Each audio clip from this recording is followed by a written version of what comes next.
실종사건의 범인을 단죄하는 것이 신의 계시라 믿는 목사 성민찬. 그의 앞에 나타난 성범죄 전과자 권양래. 죽은 동생의 환영에 시달리는 실종사건 담당 형사 이연희.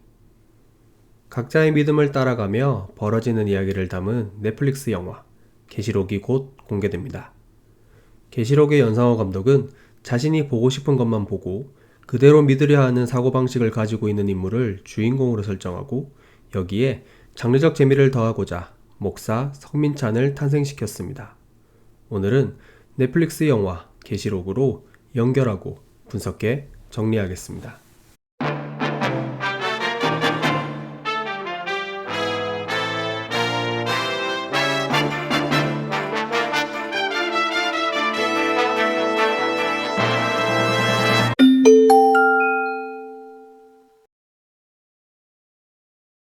영화 제목인 계시록은 무엇일까요? 계시록이란 신약 성경의 마지막 권으로 신자들의 박해와 환난을 위로, 격려하고 예수의 재림과 천국의 도래 및 로마의 멸망 따위를 상징적으로 예언한 것입니다. 계시록을 더 정확하게 표현하자면 요한 계시록입니다. 요한 묵시록이라고도 불리는 요한 계시록은 신약 성경에서 가장 해석하기 어려운 내용을 담고 있습니다. 관점에 따라 다양한 해석이 가능합니다. 여기서 묵시록이란 여러가지 환상적인 이야기를 통해 비인간적 세계의 사건들을 묘사한 문학을 말합니다. 계시란 숨어있는 것을 벗긴다는 의미입니다. 신학에서는 하느님의 한 예언 방법이라고도 설명합니다. 신이 인간에게 미래를 보여주는 것입니다.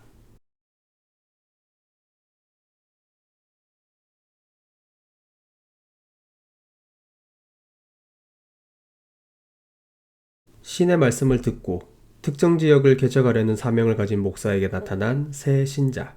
그런데 그의 발목엔 전자발찌가 부착되어 있다면 이 목사는 그를 신자로 받아들일 수 있을까요? 어느 날 아내로부터 아들이 어린이집에서 실종되었다는 소식을 듣고 자연스럽게 성범죄 전과자를 의심하는 목사가 이를 계시라 생각하는 건 어떻게 바라봐야 할까요? 영화 계시록은 이를 묻습니다.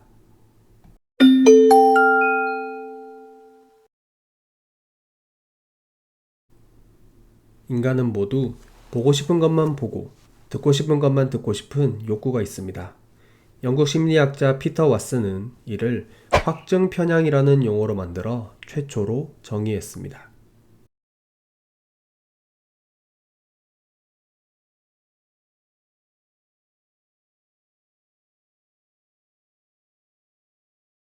이후 미국의 심리학자 레이먼드 니커스는 확증 편향을 다음과 같이 정의했습니다. 확증 편향의 특징은 마치 사이비 종교 교리와 같은 무의식적으로 이뤄지는 자동적 반응에 있습니다. 의도하지 않았음에도 자동적으로 반응한다는 건 종교적 맹신과 다를 바가 없습니다.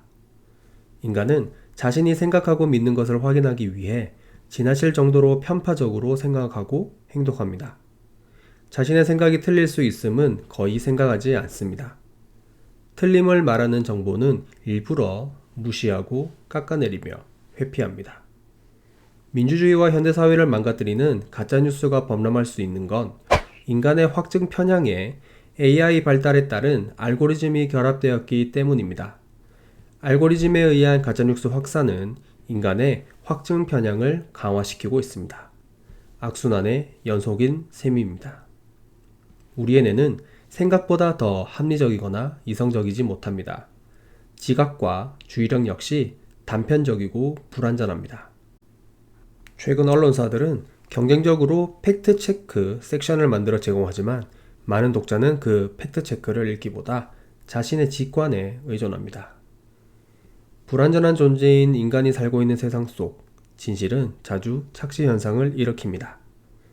영화 계시록 속 새 주인공은 결코 일반적이지 않은 환경에 놓여 있어 보고 싶은 것을 보고 싶은 욕구, 듣고 싶은 것을 듣고 싶은 욕구가 다른 이보다 상대적으로 더 강할 수밖에 없습니다. 이들이 보고 싶어 하는 것, 이들이 듣고 싶어 하는 것, 이들이 믿고 있는 것은 진실일까요?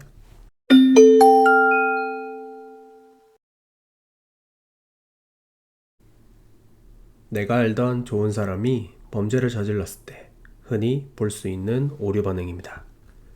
나에게 좋은 사람이라고 해서 모든 사람에게 좋은 사람일 수는 없고, 한 사람의 행위 하나하나가 모인다고 해도 누구는 이렇다 라고 100% 완벽하게 정의할 수는 없습니다.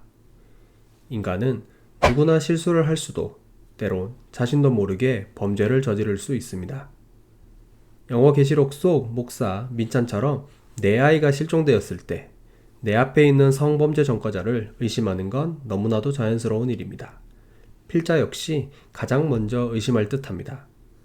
우리는 누군가를 대할 때 편견이나 고정관념 없이 대하기 어렵습니다. 그에 대한 정보나 소문, 범죄 경력 같은 사실이 있다면 더욱 일반화의 오류는 범해지기 쉽습니다.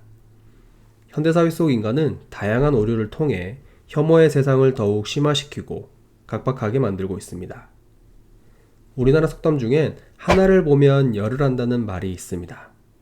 정말 그럴 수도 있지만 성급한 일반화의 오류에 빠질 확률이 훨씬 더 높습니다. 신도 하나를 보고 열을 알기란 불가능하지 않을까요? 제한된 정보, 부적합한 근거, 대표성을 결여한 사례를 근거로 성급하게 일반화하는 오류. 성급한 일반화의 오류는 종종 한두 건의 경험 혹은 사건의 근거에 일반적인 결론을 내리고 관련 없는 상황에도 그 결론을 적용시키는 과잉 일반화로 이어집니다. 과잉 일반화는 자신이 경험했던 것을 근거로 극단적 신념이 형성되고 이후 사회적 통념이나 편견으로 나타나는 경우가 많습니다. 과잉 일반화는 차별과 혐오의 배경이 되기도 합니다. 이런 인간의 오류는 영화 계시록에서도 쉽게 발견할 수 있을 것입니다.